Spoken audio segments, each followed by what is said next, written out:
sa buses, ano? Para laging galit na yun, ano? Hindi naman. Hindi naman, maubusan ng yaman. Maubos na yung yaman. Huwag lang yung yabang.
Isang magandang araw po ulit sa inyo lahat mga kabayan, at narito po tayo ngayon sa Three Peaks Resort Boutique and Hotel sa Barangay Dagatan, Lipa City. At naimbitahan po tayo dito. Marami pong salamat at shoutout kay Sir Dadping at kay Sir Oyster ng Three Peaks Hotel. At ipagluluto nga po natin dito, at kasama natin magluluto with the special guest natin, Senator Bato de la Rosa. At tuturuan po natin siya magluto ng iba't ibang putaheng Batanggenyo, Batangas recipe, at papatikman po natin sa kanila ang ating pinagmamalaking luto dito sa Batangas nating mga Lipeño at Batanggenyo. Morning. Good morning po. Good morning, po. So magluluto, share ko sa inyo yung ating specialty dito sa Batangas. Ito po yung tinatawag na kinamatisan. Kinamatisang maliputo. Meron tayo ditong maliputo. Timplahan natin ang asin. Madali lang naman ito, parang lutong bahay lang ito eh. Timplahan natin asin para may lasa na. Tapos nag-ready po ako dito ng tubig. Yan, pakuluin natin. Lagay natin ang kamatis. Buo yung kamatis po, ha? Buo. Mamaya natin tuturogin yan. Tapos sibuyas. Kaya po natin kumulo. Naku, nandun niyo ako sa... Pag kumulo, ulog po natin yung isda. Ayan, ito naman po ay bababad natin ng mga ilang minuto para pumasok yung asin sa kanyang laman. Maliputo ay sa Taalik mismo nahuli. Fresh water. Dito sa Batangas yung maliputo ay sa fresh water nahuli. Sa Taalik. Sa Taalik. Yung isda na yan. Masarap. Kaya, masarap po talaga ito. Gawa ng, ibig sabihin ng maliputo ay malambot ang kanyang laman at malasa. Yung tawilis, yung maliliit yun. Mamaya meron din tayo sa tawilis. Gagawin nating crispy tawilis. Ayun. Isa yun dito sa Batangas eh. Kumbaga yun ang mga specialty na isda. Itong maliputo at yung tawilis.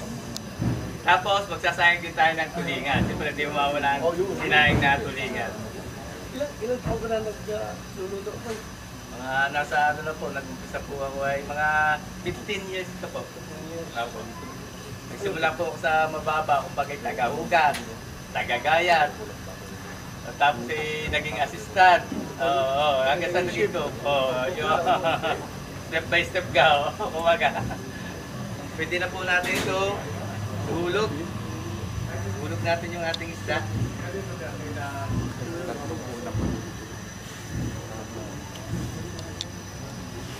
Kaya lang natin kukuluan, tapos tutulogin natin sa inyong kamatis. Madali na yung pisain kahit yung kamatis. Alam mo, napansin ko po yung pagkakaiba ng isda ng luto natin. Sa amin sa Bisaya, yung isda, dito sa'yo, ilagyan mo ng asin, di ba? Sa amin, lagyan mo isda dyan, sa kapalwap na yung asin. Sa kapalwap, dito, nakasanayan namin na pagka inaas na agad para may lasa na. Katulad ng gagawin natin sa tulingan, mamaya pipiratin natin sa asin. Pero kamatis, piratin natin muna kasi. Isensyahan muna natin. Dapat nakuluan na nakulang pero okay na yan. Isayin natin ang sandok.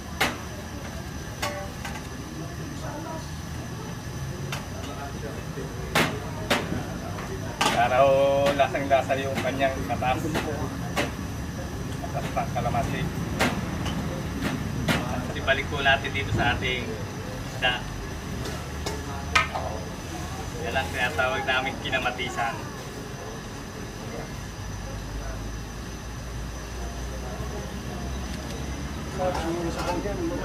Oh, buwan lang yung maliputo, kahit konti lang po ang sahog niya, kung bakit lagyan nyo lang konting asin yan, ay talagang malasa na yung isda na yan.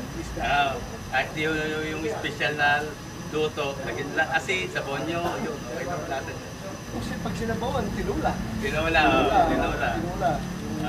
Yung medyo lagyan ng suka na Parang paksiw. Parang paksiw.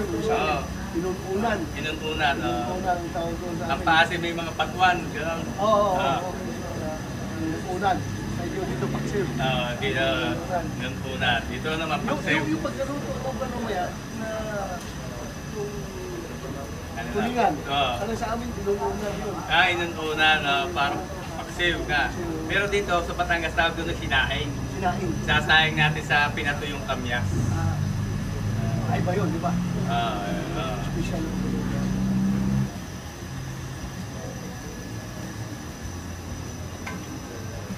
Sarap to, Seth. Pagka, yung kumain na kayo sa mga delikado. Sarap na eh. Yung katulad na mga delikado. Subukan nyo yung ganito, sinapawang isda. Ibang tawag, bawat probinsya. May mga specialty sa Bicol, meron din. Sa Cebu. Davao. Tapos sa Norte, iba rin yung may mga sinapawan. Iba rin. Parang kumbaga kahit yung mga luto, gutong Batangas, may mga version na may iba't ibang mga probinsya.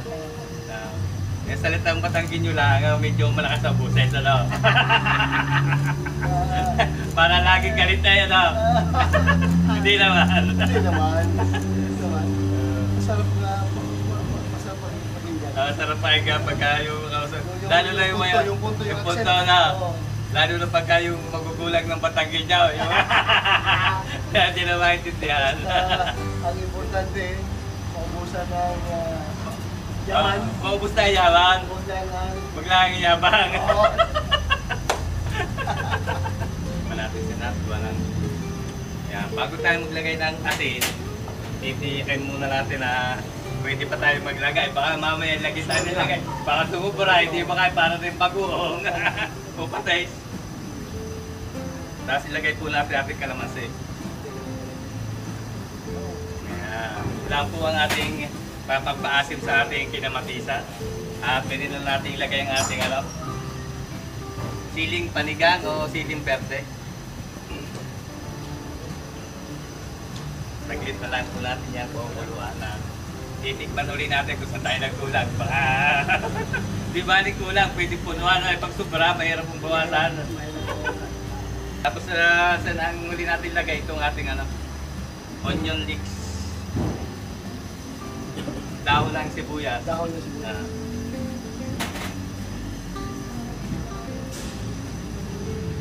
Tingnan ko pa, sarap na tingnan. Masarap na tingnan na lalo na sa baba. Pwede na tikman sa'yo, kaya ng musga.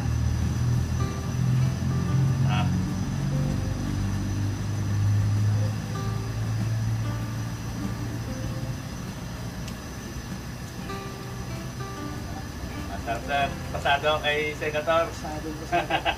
So yun, okay na itong ating ito tinatawag natin Senator na kinamatisan. Okay na at kaya nga ng mga quality. So, ang susunod po nating lulutuin at share natin kay Senator ay yung ating pinagmamalaking sinaing na tulingan. Siguro na kilala niyo po yung isda na. Paborito ko yan. Ayun. Sarap yan. So gagawin naman natin, meron tayo dito tulingan. Lalagyan natin ng asin at yan po ay hiniwaan ko na sa gitna at ating Nung titirating gano'n, parang, yan, palalaparin natin para yung asin na pumasok sa loob. Tapos meron po tayo ditong paleo.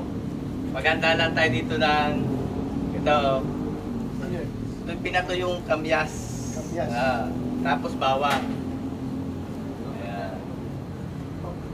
Tapos isalansaw lang po natin dyan yung ating tulinga. Ayan. Yung iba ho naglalagay ng taba. Eh, paano pag ang iba naman ay ayaw. Pero depende daw sa magluluto. Taba ng baboy. Taba ng baboy, oo. Oo, may taba para magmamanti mantika. Salansan lang po natin yan ganyan. At ang timpla po niyan ay, ayan lang, oh.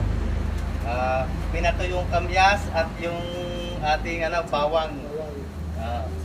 Tapos kasi.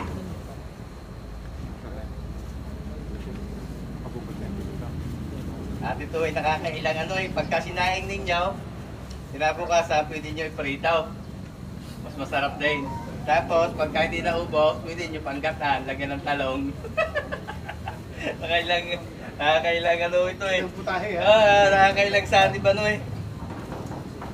Nakakailang sanib na luto. Ang iba nagpuputol ng buntot ay pero pagkaganto ng maganda yung sariwa natin, sariwa, hindi na natin kailangan na putulin ng buntot. Kuha na sabi ni Ray, parang nakakailing daw pagka hindi pinutol ang buntot. Parang alam niyo yung ilay, din sa Batangas, ilay. Ilay, parang namamantal daw, na-allergy. Allergy? Oo, parang nailay, namamantal. Pag may pagtutot? Oo, nailay. Ano ba ito sa buto? Parang daw nailay yung sabay, namamantal siya na allergy. Oh, allergy. Yung nagkakaroon ng pantal-pantal. So yan, papatos lang po natin ganyan. At sasabaw na po natin yan ng tubig. Ayun. Tapos, ang lalagay po natin dyan ay yung sa sinauna. Matulad sa mga lola ko, lalagay na kaunti brown sugar. Tatakpo na po natin at ready na natin yung isa lang. Ngayon, may nihanda na po ako din naluto na. Yan. Para hindi tayo magtagal.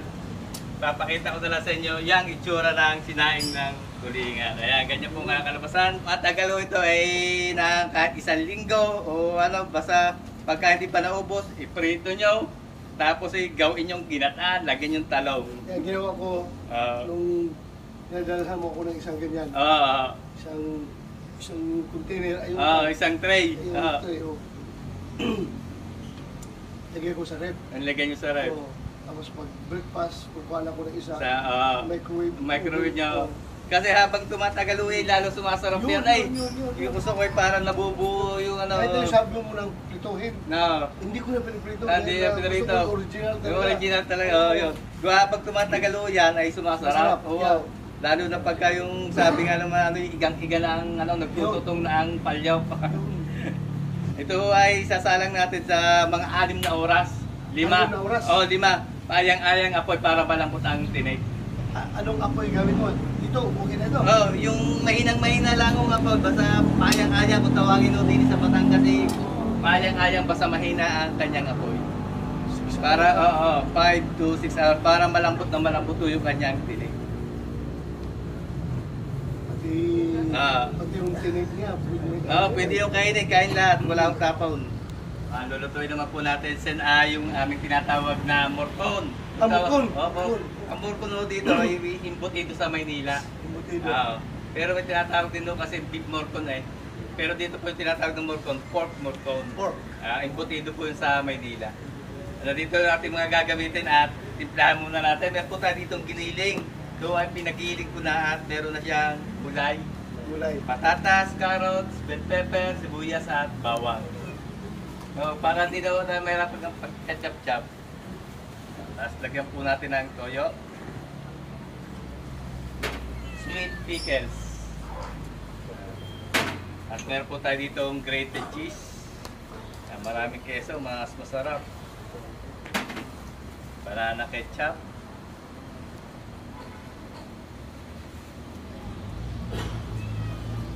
Tapos ito po yung ating pasas. Pasas. Raisin. Medyo marami ito sa okay. Timplahan natin ng brown sugar. Tapos meron po tayo dito black pepper. At asin. Meron din po tayong itlog. Lagyan natin ng itlog. Isa ito sa ulam na pinakamaraming halo, no? Maraming sahog. Maraming sahog. Maraming sahog. Lagyan po natin ng ano yan. Natin ng flour. Gawa ng Flour. flour. Kaya natin lalagyan ng flour para po hindi malambot yung pagkakaluto natin. Pero kunting amount lang po ng flour at okay na yun. So haluin lang po natin i-mix. At ang kaibahan po nito sa imbutido sa Maynila ay pag sinabing morko ng taga Batangas o imbutido ay binabalot sa dahon. Dahon ng saging natin babalutin.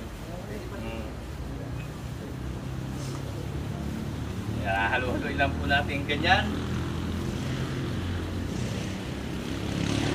Kailangan mahalo ng ayos para yung ating mga rekado ay magkapantay-pantay.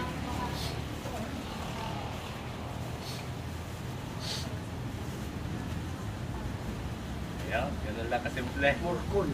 Morcon. Imbutido ho naman ito tawagin sa Manila. Manila. Meron tayo ditong hotdog.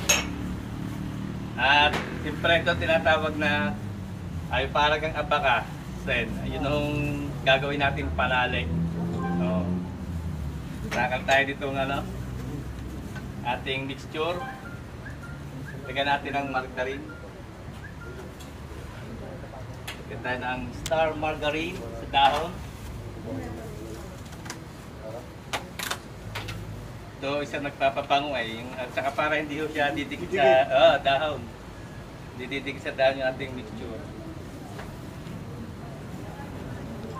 Lagyan natin ng suntakan na gano'n. Irolyoho natin para ganyan.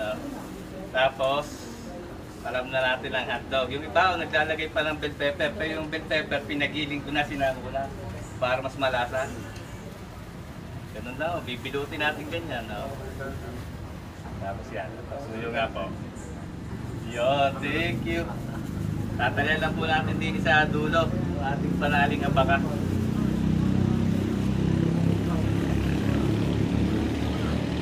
Tapos sa gitna. At dito po sa kabilang dulo. Para hindi mabusbos pag ating in-steam. Yung ganun lang po kasimple. Ayan. Yan na po yung tinatawag na morcon ng taga Batangas. Sumalo para para sumawa na kayo. Ganyan lang po kasimple. At meron na akong nanda dito para tayo mabilis. Ayan. Yan. In-steam po natin to sa loob ng 2 oras. 2 oras. Para sigurado pong lutuan loob. Kasi depende po sa damay. Pagka mga abot siya na 50, dapat na may git pala oras. 2 kalahati gano'n. At para sigurado Pwede luto. na kainin yan. Pwede na ito. Try na natin.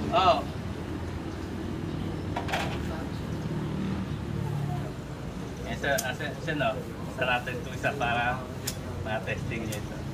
2 hours ha? 2 hours. Opo. Ayun, ganyan po ang kakalabasan. Pwede tikman.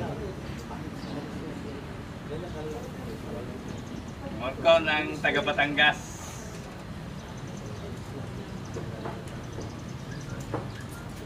Masarap.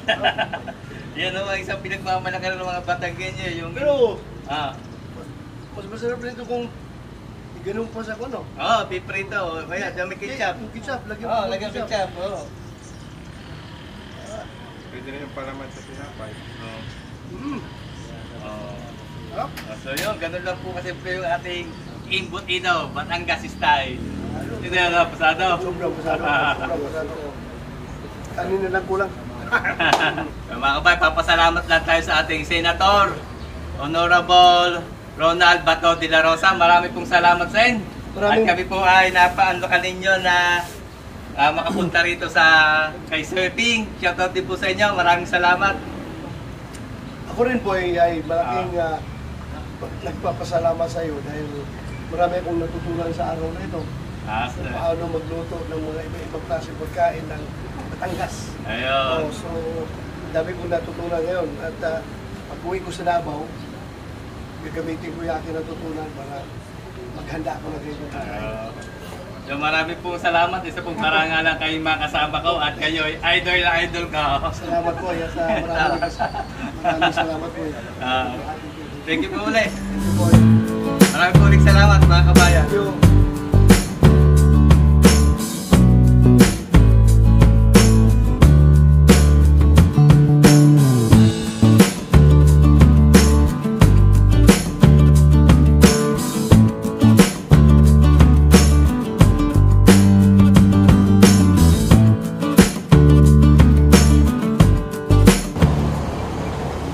Mga kabayan, papasalamat lang po tayo sa kay Sir Oyster ng 3 Peaks at kay Sir Ping.